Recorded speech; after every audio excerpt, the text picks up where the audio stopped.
Do you love wasting money? Then Paradox would like to know your location. It's been about, it's been about 2 months since the release of Legends of the Dead, and oh boy! You are somewhat disliked, my lord. Y'all are not satisfied with this DLC. Come on guys, it's only 20 bucks, it can't be that bad. As always, I'm a bit tardy for the party, but I have my reasons. Which reasons might those be, you ask? Mods. Just mods. There's so much great content that modders produce on the daily, and I don't have to spend a single dime to enjoy it. Vanilla CK3 sucks. It's bland, it's repetitive, it's boring. So after most of the mods on my list had been updated, I was finally able to give it a shot. And oh my goodness gracious, y'all were right. This shit stinks. Probably the first ever DLC you're better off not getting your greasy goobers on, because it actively makes your game worse. It's a downgrade, truly. One of the most DLC of all time.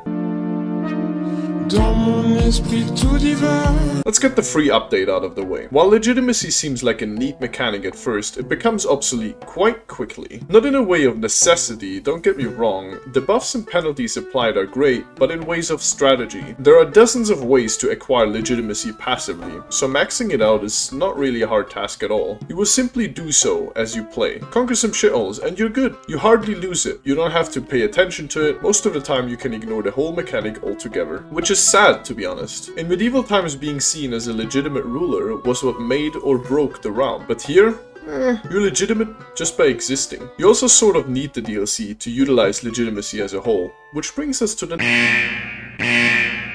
Ah yes, Legends. If you were expecting a mechanic on par with CK2's Bloodlines, you were probably as disappointed as me when you found out what forgettable garbage Legends are. You get a seed, create a legend, the same ones everyone else seems to have, and then you accumulate modifiers while you run through the same 10 events over and over again. There's a couple of unique ones, but you can count those on one hand. And once you finish your carefully crafted special legend, it's just some arbitrary AI generated garbage, lorem ipsum text that has nothing to do with the actual fucking character the legend is about. Imperial Church of Britannia and her people. Yeah, I'm sure Ragnar gave many rats' asses about that. I get that they were trying to go with the historical vibe and shit, but compared to what we had with CK2's Bloodlines, this is just underwhelming. Calling them fantasy is a big stretch, by the way, considering the fact that people back in the good old days valued their bloodline more than random fanfic some scholar wrote. Hooey! Do I love plagues. Where do I even begin with this one? Oh boy. One thing is true for this feature, plagues do really feel like plagues for the eyes. If I have to click through another stupid alms pop-up or lay my lookers upon another retard, fucks, pox, dumbass, random person's holy ass farts typhus,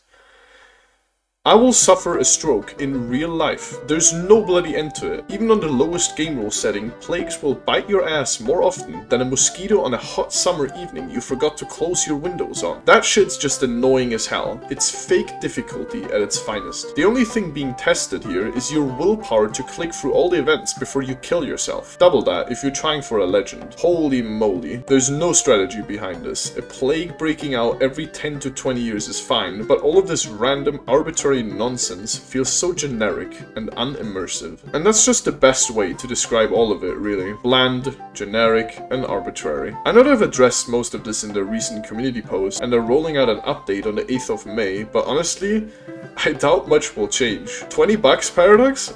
Bro, you owe me 20 bucks.